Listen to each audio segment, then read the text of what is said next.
So I know I have a whole bunch of friends out there who are doing really cool things in life and would really benefit from sharing some sort of recap on your last 5 years or lessons learned in work or some sort of personal story. And today I want to make this more approachable for you by sharing my process for speaking to the camera in a natural way. My goal is to make this really bite-sized and approachable, so you might take this on in a weekend morning and create something that either you're proud of or could help someone who's a few years younger than you. The honest truth is that speaking to the camera is really awkward, but if you can get over that challenge, there are good things on the other side. A few weeks ago, I shared a video called 5 Years After Harvard, Did It Work Out? And the response was awesome. Like, I had a whole bunch of friends reach back out to me. I had people who were just about to graduate reach out and comment on the video. And I thought that was really, really special. And I think you could do the same for people in your career that are also, a few years behind where you are right now. What I'm going to assume here is that you have some sort of story that you want to share. And so my focus is going to be on the delivery to camera part. Literally, how do you sit down when you have a script and deliver it to camera in a natural way? So this isn't going to be about cameras and gear, because honestly, I don't think that stuff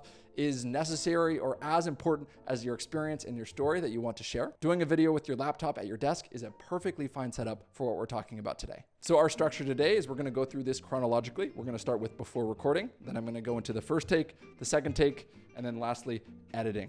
Let's do it. So before I start recording, after I set up the desk, the first thing I'll do is I'll take an example clip with the camera and the mic in this case, but just to make sure that everything is working expected, that the lighting is all right, that the sound levels are appropriate. This one. Okay, so now that's recording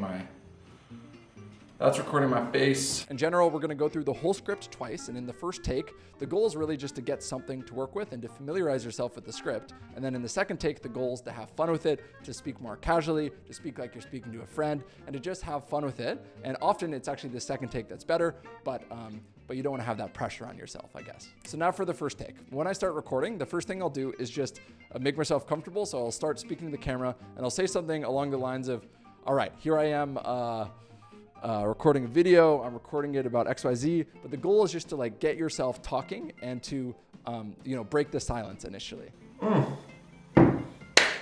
And I'm just gonna go through top to bottom once just to get my feet under me. The next thing I'll do is I'll set a timer, and my camera has a recording limit of 30 minutes. And so I'll basically set the same timer on my phone to make sure I don't go over the limit. So next what I do is I work through the script, and I do this by getting a good take of every idea in order. What I mean by this is I'll look at the script and I'll look at, for example, the first 2 sentences. I'll think about what's the natural grouping of the idea, and then I'll just try to deliver that over and over until I get a good take that I like. The point is to speak out and to memorize a full idea so that later when you cut the camera to the next shot, it feels like it's happening at a natural time and not just in the middle of your sentence.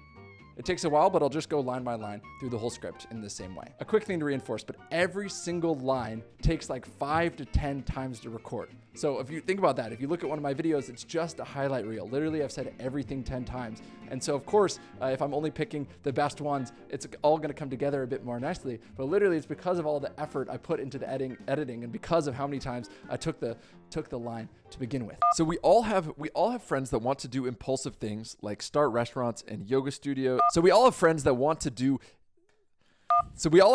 tell us one day that they want to do something impulsive like start a restaurant. Or now we're on to the second take. Usually after the first take, I'll take a bit of a break. I'll go to the bathroom, I'll get some water. I'll, in this case, I just wiped sweat off myself. Literally took out a towel and wiped all the sweat off me. So the idea, literally refresh yourself so you can do now a better, more comfortable take. What I'll do here is I'll say to myself, all right, this is the fun one. This is the one, I've already recorded everything once, so this is the one where I'm supposed to be casual with it, be fun, be smiley, like I'm speaking to a friend, and take that pressure off, right? Because I already took it all once. We could use what we already have. This is just for fun. This is just icing on top. It never feels perfect when you're recording it, but sometimes actually your natural mess up moments actually work really nicely in the final. And so by taking a second take where I'm more casual and let myself go a little bit more off script, there's sometimes that I find the magic there, some really nice takes that I ultimately end up including in the video. So now let's talk about editing.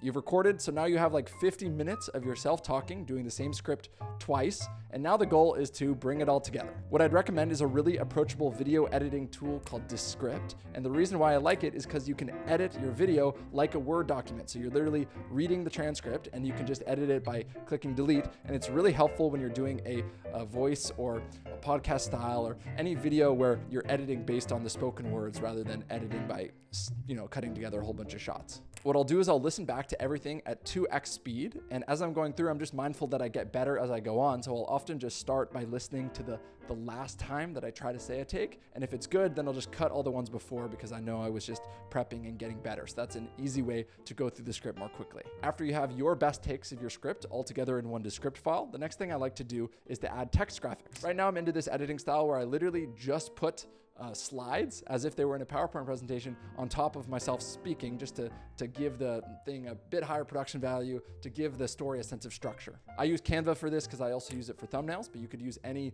PowerPoint presentation tool. And essentially what you're going to do is export everything as a PNG and then put it into script and then put it on top where it's relevant in the script. Lastly, there's a question of music, which obviously plays such a role in creating a vibe for the whole piece. And just simply adding music under yourself talking makes yourself sound a lot better. So it's like magic. Even if you're just doing a one-off video, I'd encourage you to pay artists for your work by using a paid service. In my case, I use Epidemic Sounds and I've been really happy with it. What I've done is I went through Epidemic Sounds one time and just created this big jazz playlist. And so now when I'm editing videos, I just go back to my jazz playlist and take ones that I like. And what's nice is that over the course of multiple videos, it gives the whole thing a theme, or it makes everything sound sort of similar because I'm pulling from the same library or the same playlist. So at this point, you have a video that you can share. Basically, it's yourself speaking through your script. It's the combination of music behind it and also text graphics to sort of reinforce some of the points you're making. Holy smokes, Ian, this sounds like a ton of time. Literally for me, it takes almost like every Saturday when I make my video to make my video. But after I do, I'm always glad that I did, and I think you'll feel the same way as well. The result is you'll have an awesome video that either, crystallizes some period of your life, maybe it helps someone who's a few years younger than you in your career, and is that a worthwhile use of time? I would say so. If there's anything else I can clarify about my process, please let me know in the comments below. And if you actually go ahead and make a video like this, I really want to see it. So make sure you follow up with me and send me the link because I want to see what you make. This is part of my weekly series called 27 in San Francisco. Thanks for watching, and I'll see you next week.